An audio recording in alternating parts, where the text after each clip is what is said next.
Madame Elhadj, vous êtes policier. Alors, moi, quelle est j'ai votre pris réaction? attache avec les collègues et m'ont dit que très régulièrement, en fait, ce qui se passe, c'est que de manière quasiment systématique, on attend la fin de peine. Et je pense que le problème, il vient de là. Donc, l'individu est incarcéré. Et quelques jours avant sa sortie, là, on enclenche la demande la d'expulsion procédure pour l'OQTF. Et je pense que le problème vient de là. Si ça avait été fait en amont et beaucoup plus tôt, l'individu aurait été pris en charge et reconduit. C'est-à-dire, dès le premier jour d'incarcération, on prévient le pays. Alors, le premier jour, ce serait l'idéal, mais même au cours, il est resté quand même 5 ans. 5 ans en prison. Je pense qu'on avait largement le temps de mettre en place un dispositif. Et donc, je pense qu'il faut revoir le système, donc déjà entre la préfecture, et parce que oui, à partir du moment où c'est administratif, c'est un peu plus compliqué. À partir du moment où il y a plusieurs entités qui rentrent dans la boucle, c'est plus difficile que quand il n'y en a qu'une. Donc moi, après, je suis aussi favorable au niveau dissuasion pour une judiciarisation, comme c'était le cas avant. Avant, c'est-à-dire quand vous aviez, vous faisiez face à une personne... Avant, on traitait ça, c'était l'infraction à la législation sur les étrangers ou infraction... oui, c'est plus un délit. Donc, voilà, c'est plus un délit. Si c'est un délit, il y a une garde à vue. On a 24 heures, voire 48 heures pour mener une enquête, voir si la personne, elle est connue des services, elle peut être recherchée, elle peut avoir commis un délit ou un crime sur une autre commune, elle peut utiliser des alias. Donc déjà, pour l'enquêteur, ça donne plus de marge de manœuvre.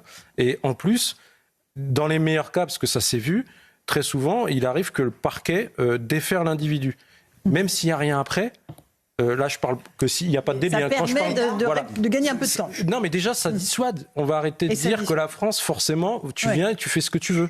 Voilà. Monsieur, excusez-moi, la situation elle est bien pire parce que aujourd'hui, quand vous faites une opération, comme le fait par exemple la sous-direction de lutte contre l'immigration régulière, donc au niveau de la banlieue, quand vous mettez en place une opération, si vous contrôlez un individu et que ce dernier vous présente un document comme quoi il a une OQTF, vous ne pouvez pas l'emmener. Non.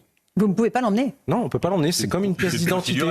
C'est une pièce d'identité, l'OQTF. Ça devient une pièce d'identité. Pourquoi ? Parce que c'est un protocole avec les préfectures. Parce que comme vous le dites, les préfectures sont débordées. Ces services-là sont débordés. Vous n'allez pas le ramener. Et voilà, en plus, son OQTF, elle est valable 3 ans. Donc ça veut dire que pendant 3 ans, à chaque fois que vous allez contrôler l'individu, sauf s'il commet un délit, évidemment. Mais voilà, on avait parlé l'autre jour, on avait parlé sur votre plateau, par exemple, des ventes à la sauvette de cigarettes.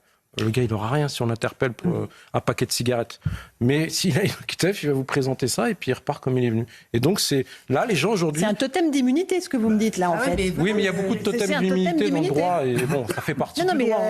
Mais des millions de femmes dans ce pays. Oui, je pense qu'au-delà des proches et de la famille... L'insécurité permanente. Derrière, les victimes, c'est ceux qui ont le plus de frustration. C'est nous, les policiers.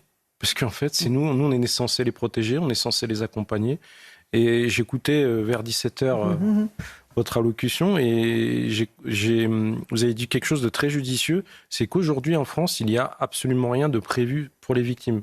Alors je ne remets pas en cause les droits des gardés à vue, mais un gardé à vue, il va avoir des biscuits, une brique de jus d'orange le matin, un repas le midi, un repas le soir. Quoi qu'il arrive, vous êtes gardé à vue, vous avez ça ? Non, ça fait partie de ses droits. C'est ses droits, s'il refuse de s'alimenter. Et là, on est obligé de le marquer, soit faire un PV de suite, soit le marquer sur son dépôt.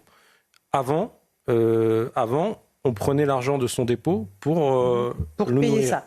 Là, nous, c'est l'État. Et voilà. La victime qui vient déposer plainte au commissariat, la victime qui vient déposer plainte au commissariat, qu'elle soit victime d'un viol, d'une agression, de ce que vous voulez, elle n'a rien en fait. Et en général, c'est le collègue de terrain qui est soit de permanence avec le chef de poste, selon les horaires, ou l'OPJ ou l'APJ qui va être dans le service d'investigation, qui va prendre en charge la victime, qui va lui payer un café avec ses propres deniers. Il va lui payer un repas. Bon, on reste policier, on n'a pas des gros budgets, mais si on le fait pour chaque victime, ça va être compliqué. Et vous voyez, déjà là, depuis plusieurs années, j'ai l'occasion de parler de ça et jamais on a évolué là-dessus. Plus, vous avez ce qu'on appelle les unités médico-judiciaires. Donc, ils vont faire les constatations. Ce sont des médecins qui sont habilités à faire les constatations judiciaires sur réquisition de l'officier de police judiciaire. Et des fois, eux aussi sont submergés. Et du coup, la victime, elle doit attendre des heures. Alors que déjà, elle a mal vécu l'instant. Elle est dans un traumatisme total. Et voilà, il n'y a total. personne pour l'accompagner.